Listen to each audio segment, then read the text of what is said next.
ಪ್ರಬುದ್ಧ ಪಂಡಿತ ತನ್ನ ಪದ ಪ್ರಯೋಗವನ್ನ ಮಾಡಿ ಸಾಹಿತ್ಯವನ್ನ ಬಳಕೆ ಮಾಡಿ ಕೊಟ್ಟೂರೇಶ್ವರನ ಬಗ್ಗೆ ಅಭೂತಪೂರ್ವವಾದಂಥ ಸಾಹಿತ್ಯವನ್ನ ರಚನೆ ಮಾಡಿ ಆ ಸಾಹಿತ್ಯವನ್ನ ತನ್ನ ಶಿಷ್ಯೋತ್ತಮನ ಬಳಿಗೆ ಕಳಿಸಿಕೊಡುತ್ತಾನೆ ಕೊಟ್ಟೂರೇಶ್ವರನ ಸನ್ನಿಧಾನಕ್ಕೆ.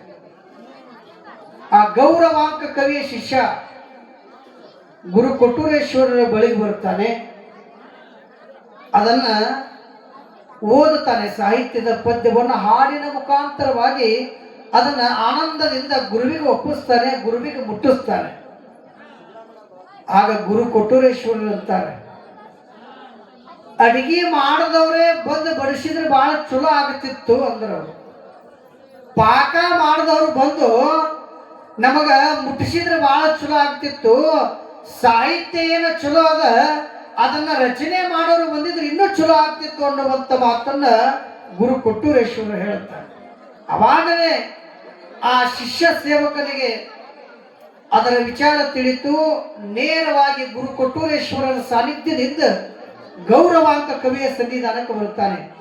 ಮಹಾಕವಿಗಳೇ, ವಿದ್ವಾಂಸರೇ, ಪಂಡಿತರೇ, ನೀವು ಬರೆದಿರುವಂತಹ ಪ್ರಬುದ್ಧದ ಸಾಹಿತ್ಯದ ಸಾಲುಗಳನ್ನ ನಾನು ಗುರು ಕೊಟ್ಟೂರ ಅಪ್ಪಂಗಳವರ ಸನ್ನಿಧಾನದಲ್ಲಿ ಒಪ್ಪಿಸಿದೆ.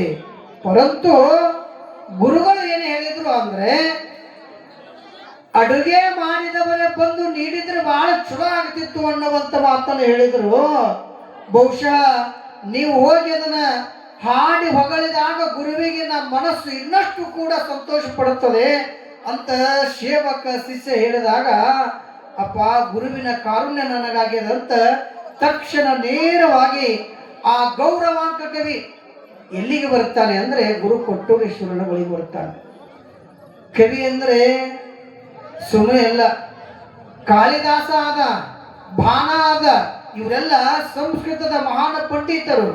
ಬಾಣ, ಭಟ್ಟ, ಡಿಂಡಿಮ, ರಾಘವಾಂಕ, ರನ್ನ, ಪಂಪ, ಚನ್ನ ಇವರೆಲ್ಲ ಏನ್ರಿ ಅದ್ಭುತವಾದ ಸಾಹಿತ್ಯದ ಲೋಕದ ಧ್ರುವತಾರೆಗಳಿವರು.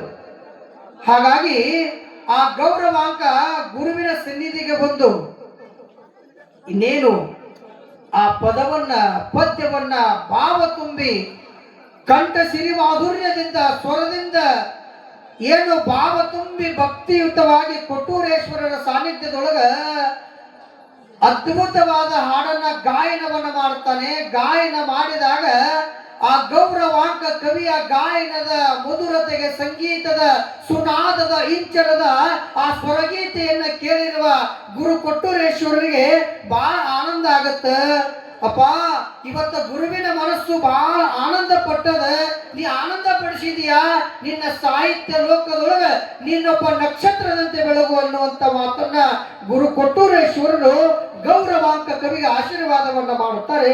ಆ ಆಶೀರ್ವಾದದ ಪುಣ್ಯದ ಫಲದಿಂದ 15ನೆಯ ಶತಮಾನದ ಅಂತ್ಯಭಾಗ, 16ನೆಯ ಶತಮಾನದ ಪೂರ್ವ ಭಾಗದಲ್ಲಿ ಕನ್ನಡ ಸಾಹಿತ್ಯ ಲೋಕದ ಧ್ರುವತಾರಿಯಾಗಿ ಅಂದು ಯಾವ ಗೌರವಾಂಕ ಕವಿ ಮಿಂಚುತ್ತಾನೆ, ಬೆಳಗುತ್ತಾನೆ, ಭವ್ಯತದ ಬದುಕಿನ ರೂಪವನ್ನ ಕೊನೆಗೊಳಿಸ್ತಾನೆ ಅನ್ನುವಂಥ ಕಥಾಭಾಗದ ವಿಚಾರ ಕೊಟ್ಟೂರೇಶ್ವರರ